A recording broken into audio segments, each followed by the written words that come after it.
राज्यात आतापर्यंत झालेल्या समाधानकारक पावसामुळे 84% पेरणी पूर्ण झाले। येत्या 8 ते 10 दिवसात 100% पेरणी पूर्ण होईल अशी अपेक्षा कृषी मंत्री दत्तात्रय भरणे यांनी व्यक्त केली। अमरावती जिल्ह्यात सर्वाधिक तर ठाणे जिल्ह्यात सर्वात कमी पेरणी झाल्याची माहिती त्यांनी दिली। मराठवाड्यात अद्याप अपेक्षेप्रमाणे पाऊस झालेला नसल्याचंही त्यांनी सांगितले।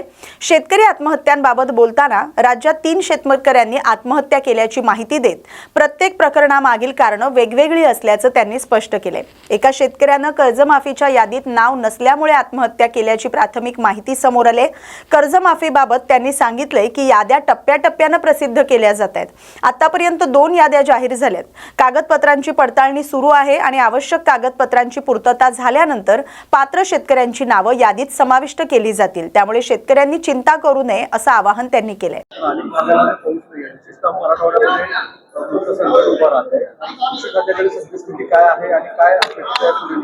आपल्याला आपल्या एकूण राज्यामध्ये पाऊस हा सुरू आहे।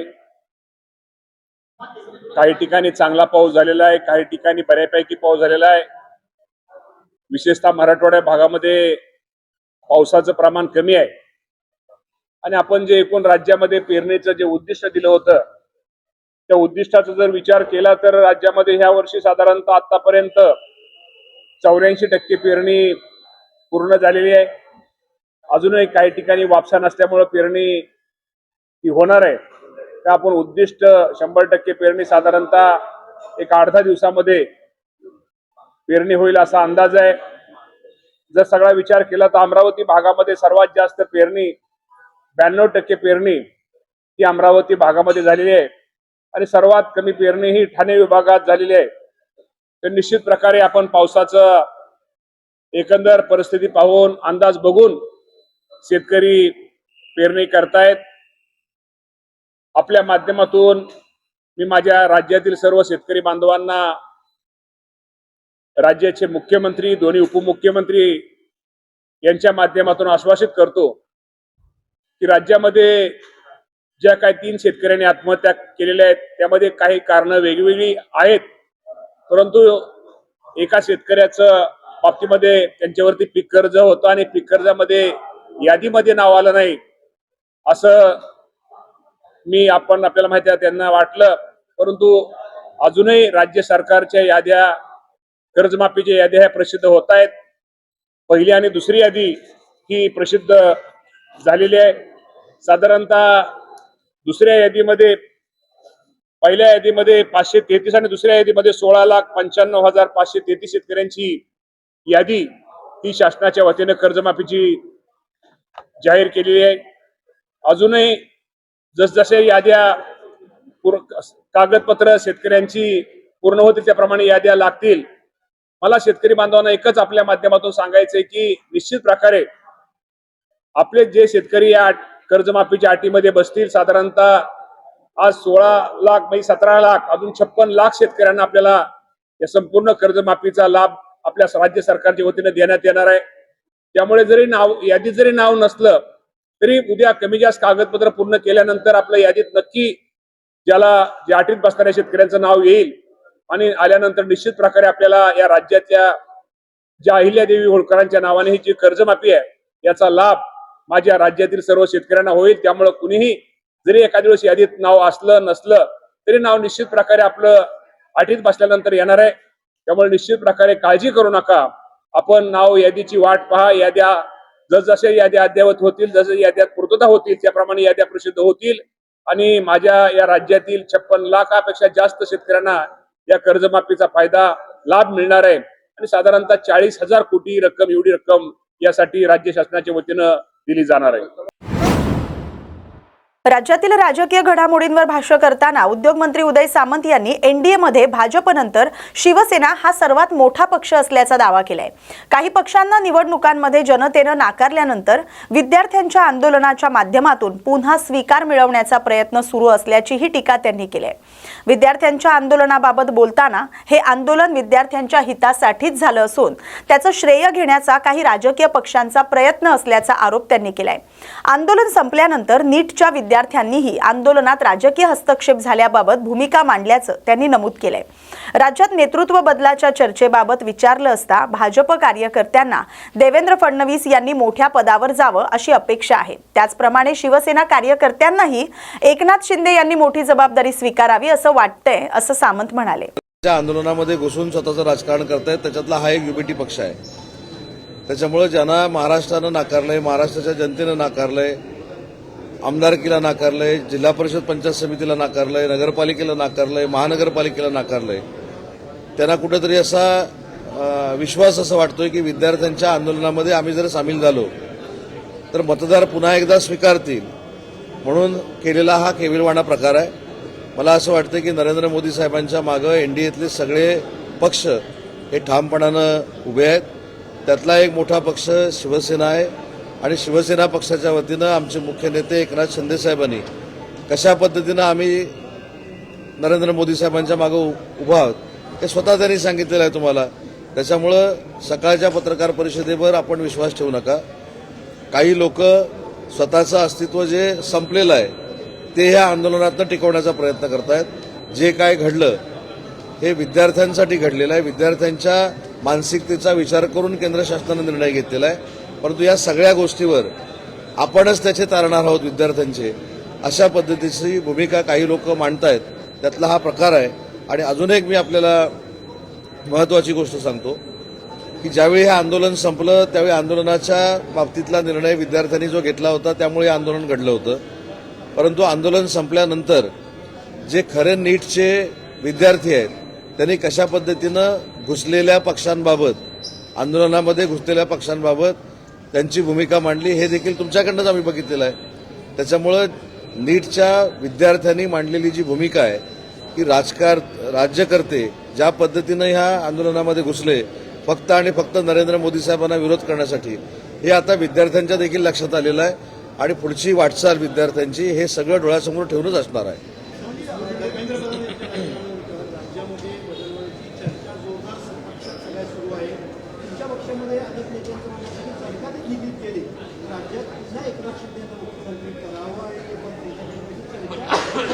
याचं उत्तर मी अनेक वेळा दिलेलं आहे की भारतीय जनता पार्टीच्या प्रत्येक व्यक्तीला असं वाटत असतं की माननीय देवेंद्रजींना उच्च पद मिळालं पाहिजे। तसंच शिवसेना म्हणून आमची देखील भूमिका असते की माननीय एकनाथ शिंदे साहेबांना मोठं पद मिळालं पाहिजे। त्याच्यामध्ये आमच्या शिवसैनिकांची भूमिका वावगी आहे असं कोण मानत नाही। आले का सर?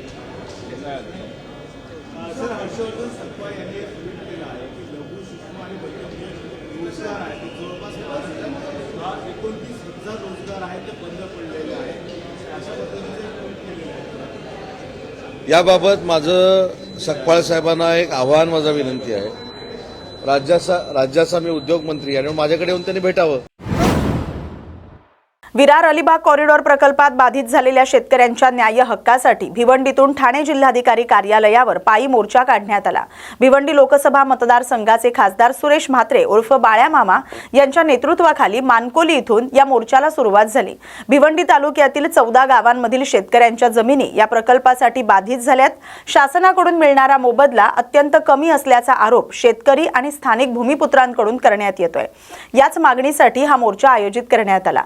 बुलेट ट्रेन प्रकल्पासाठी आणि विरार अलिबाग कॉरिडॉरसाठी काही ठिकाणी समान सर्वे नंबरमधून जमीन जात असतानाही मोबदल्यामध्ये मोठी तफावत असल्याचा दावा खासदार सुरेश म्हात्रे यांनी केलाय। शेतकरी आणि भूमिपुत्रांवर अन्याय होऊ नये यासाठी हा लढा असल्याचं त्यांनी सांगितलंय। शैक्षणिक वर्ष सुरू होऊन 1.5 महिना उलटला तरी नवी मुंबई महापालिकेच्या शाळांमधील अनेक विद्यार्थ्यांना अद्याप नवीन गणवेश मिळालेला नाही। 15 जुलैची मुदत आणि त्यानंतर स्थायी समितीने दिलेली अतिरिक्त 8 दिवसाची मुदत संपल्यानंतरही गणवेश वितरणाचं काम पूर्ण झालेलं नाही। त्यामुळे शिक्षण विभागाच्या नियोजनावर प्रश्न उपस्थित होत आहेत। प्रशासनाच्या कार्यपद्धतीवर विरोधकांकडून टीका केली जाते। शालेय विद्यार्थ्यांच्या गणवेशाबाबत आम्ही सर्व सभागृह, सर्व सदस्य सातत्याने त्या गोष्टीबद्दल गांभीर्यानं घेतलेलं आहे आणि विद्यार्थ्यांना गणवेश वाटप हे चालू आहे। आपल्या माहितीकरता सांगतो, अजूनही वाटप काही विद्यार्थी राहिले त्यांना लवकरात लवकर गणवेश मिळतील याची या संदर्भामध्ये पूर्णपणे त्या डिपार्टमेंटमधून शालेय शिक्षण अधिकाऱ्यांच्या माध्यमातून आणि आम्ही देखील त्याचा पाठपुरावा करून लवकर गणवेश वाटप आता सध्या चालू आहे आणि राहिलेल्यांना सर्वांना लवकर मिळतील याची खात्री. आपण आजच मी या सभागृहांना माहिती घेतलेली आहे. त्यांच्याकडून या विद्यार्थ्यांना गणवेशाचं वाटप चालू आहे आणि गणवेशाचं किती वाटप झालं याची पूर्ण माहिती घेऊन राहिलेत किती आणि ते लवकरात लवकर करण्याकरता याच्या संदर्भात आपल्याला माहिती देण्यात येईल. विद्यार्थ्यांच्या बाबतीमध्ये सत्ताधारी विरोधक अशा पद्धतीची कोणाची या ठिकाणी भावना नाही. आपली एकच मागणी आहे की शालेय विद्यार्थ्यांना गणवेश मिळाला पाहिजे आणि ते विद्यार्थ्यांना त्यापासून वंचित राहता कामा नये. लवकरात लवकर त्या ठेकेदारांच्या माध्यमातून आले पाहिजे. या संदर्भामध्ये सातत्याने सर्व समाजाला आणि सर्व सदस्य ठाणे डिस्ट्रिक्ट हाऊसिंग फेडरेशन आणि सोसायटी मंच यांच्या संयुक्त विद्यमाने येत्या 30 जुलै रोजी राज्याचे महसूल मंत्री चंद्रशेखर बावनकुळे यांचा ठाण्यात भव्य सत्कार आयोजित करण्यात आलाय. याबाबतची माहिती पत्रकार परिषदेत देण्यात आली. राम गणेश गडकरी रंगायतन इथं होणाऱ्या या कार्यक्रमात राज्यातील सुमारे 1 लाखाहून अधिक गृहनिर्माण संस्थांच्या वतीनं महसूल मंत्र्यांचा गौरव करण्यात येणार आहे. त्यांच्या हस्ते महाराजस्व शिबिराचं उद्घाटनही होणार आहे. यावेळी महसूल विभागानं गृहनिर्माण संस्था, शेतकरी आणि सर्वसामान्य नागरिकांसाठी राबवलेल्या विविध लोकाभिमुख निर्णयांचा गौरव केला जाणार आहे. व्हर्टिकल 7/12, अकृषक कर माफी, डिम्ड कन्व्हेन्स प्रक्रिया सुलभ करणं आणि स्वयं पुनर्विकासाला प्रोत्साहन तसंच शेतकऱ्यांसाठी विविध योजनांमुळे नागरिकांना मोठा दिलासा मिळाल्याचं आमदार संजय केळकर यांनी सांगितलंय. गुरुवार 30 तारखेला गडकरी रंगायतनमध्ये दुपारी 12 वाजता भव्य सत्काराचं आयोजन हाऊसिंग फेडरेशन आणि सोसायटी मंच यांच्या माध्यमातून केलं आहे. आपले राज्याचे लोकप्रिय आणि कार्यक्षम असे मंत्री माननीय चंद्रशेखर बावनकुळे यांचा भव्य सत्काराचं आयोजन केलं आहे. त्यांनी जे गेल्या वर्षभरात 1.5 वर्षामध्ये झपाट्याने निर्णय घेतले आणि ज्यामध्ये ग्रामीण भागातल्या शेतकऱ्यापासून मजुरापासून ते शहरी भागामध्ये गृहसंकुलामध्ये राहणाऱ्या नागरिकांना फार मोठे फायदे झाले. मग एनी टॅक्स असेल, सरकारी जमिनीवरचं जे झोपडपट्ट्या आहेत त्या नियमानुकूल करण्याचा असेल, डीम कन्व्हेन्सचा असेल, अनेक विषय हे त्यांनी झपाट्याने याच्यामध्ये निर्णय घेतले आणि या निर्णयाला दाद देण्याकरता हा भव्य सत्काराचं आयोजन केलं आहे. सर्व घटकामधली नागरिक जे आहेत या नागरिकांच्या तर्फे गृहसंकुलामध्ये राहणाऱ्या रहिवाशांतर्फे या सत्काराचं आयोजन केलं. सर, अशा प्रकारे महसूल मंत्र्यांनी जे केलेले काम आहे त्यांच्यामुळे जो नागरिकांना दिलासा मिळाला आहे, त्यामुळे आता नागरिकांकडनं सत्कार होणं हे किती महत्त्वाचं आहे आणि कशा प्रकारे हे फार महत्त्वाचं आहे. बघा की एखादा मंत्री किंवा एखादा जो त्या ठिकाणी शासनकर्ता त्या खुर्चीवर बसलेला आहे आणि त्याच्या खात्यामध्ये खूप जनोपयोगी लोकोपयोगी असे जेव्हा निर्णय होतात आणि निर्णय घेण्याची भूमिका अनेकांची असते पण ते ठासून घेतले जातात.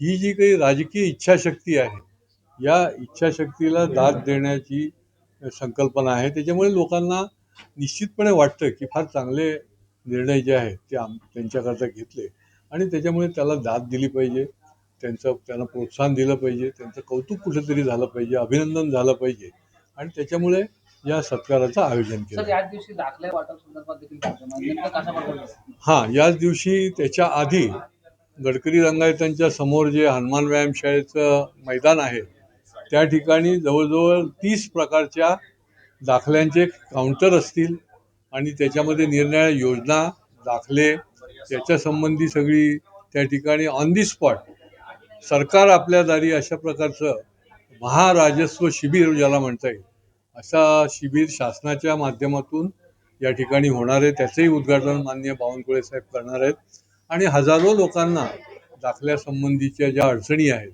किंवा दाखले घेण्यासाठी या शिबिराचा फार मोठा